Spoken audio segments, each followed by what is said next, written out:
Hello বন্ধু, সবাইকে আমার আন্তরিক ভালোবাসা জানাই সবাইকে। তো সকলেকেই একটা ভিডিওটা স্কিপ করবেন না, একটু ধৈর্য ধরে দেখবেন। আমি কিছু কথা বলার জন্যই আপনাদেরকে এসেছি। তো আপনাদেরকে একটা কথা বলবো। আপনারা অনেক কমেন্ট বক্সে লিখছেন, দাদা আপনি তো অনেক খবর থাকে আপনাদের বলতো। তো এই সরকার আমাদেরকে অন্নপূর্ণ ভাণ্ডার দেবে কিনা, আমাদের মানে যেইগুলা চালু ছিল সেগুলো পাবো কিনা। তো আমি একটা কথাই বলবো আপনাদেরকে, আমাদের কাছে অনেক খবর থাকে সঠিক, কিন্তু কিছু কিছু জিনিস আছে আমরা সব খবরটা পারি না। তো একটা জিনিস চিন্তা করবেন, আমি একটাই বলবো আপনাদেরকে, যারা পার্টি করছেন, যারা নিরপেক্ষ পার্টি করুন, যেমন পার্টি ভালোবাসেন যে কোনো পার্টিকে, তো আপনাকেই বলবো তারা অস্তিত্ব হওয়ার কারণ নেই। সরকার যখন বলেছে দিবে, একটু ধৈর্য ধরুন। তার কারণ হচ্ছে নতুন সরকারের একটু টাইম লাগে। তার কারণ হচ্ছে বিশেষ কিছু টাইম বলতে একটা জিনিস টাইম লাগবে। দেখুন, ওয়ার্ল্ড অনেক কিছু জানার আছে। তারপরে টাকা পয়সা, এখন ফান্ড থাকবে, ফান্ড বানাতে হবে। ফান্ডের পর অনেক থাকে, হয়তো নতুন সরকারের কাছে ফান্ড থাকে না। তো তাই বলবো একটু ধৈর্য ধরুন, ওনাকে টাইম দিন।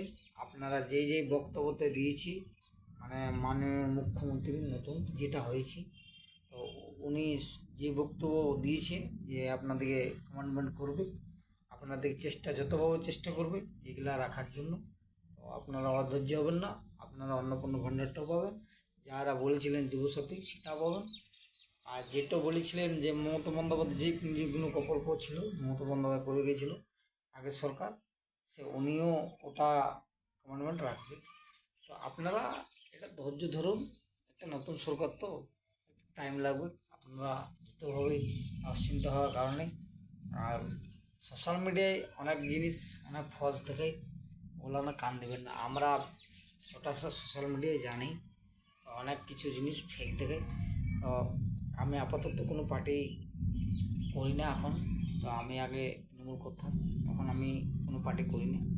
কারণ যে পার্টি আমি কোনো পার্টি ভালো বুঝছি না, তাই কারণে আমি বলছি। আমরাও 11 বছর শাসনে দেখেছি মমতা বন্দ্যোপাধ্যায় আমাদেরকে বেরোজগার থেকে একদম মানে রাস্তায় এসে দাঁড় করিয়ে দিয়েছি প্রথম। তখন আমরা পার্টির কোনো জানতাম না। তো আমাদেরকে 2011 সালে যখন মমতা বন্দ্যোপাধ্যায় আসে, আমার ধারে তো কয়লা ছাড়া শিল্প অঞ্চল, কয়লা শিল্প ছাড়া তো কিছু নেই আমার ধারে। তো একটা জিনিসই আছে, তো মানে আমরা কয়লা অঞ্চল, তো আমরা রাজমিস্ত্রিতে করে খেতাম। তো আমাদের এখানে বালি বন্ধ হয়।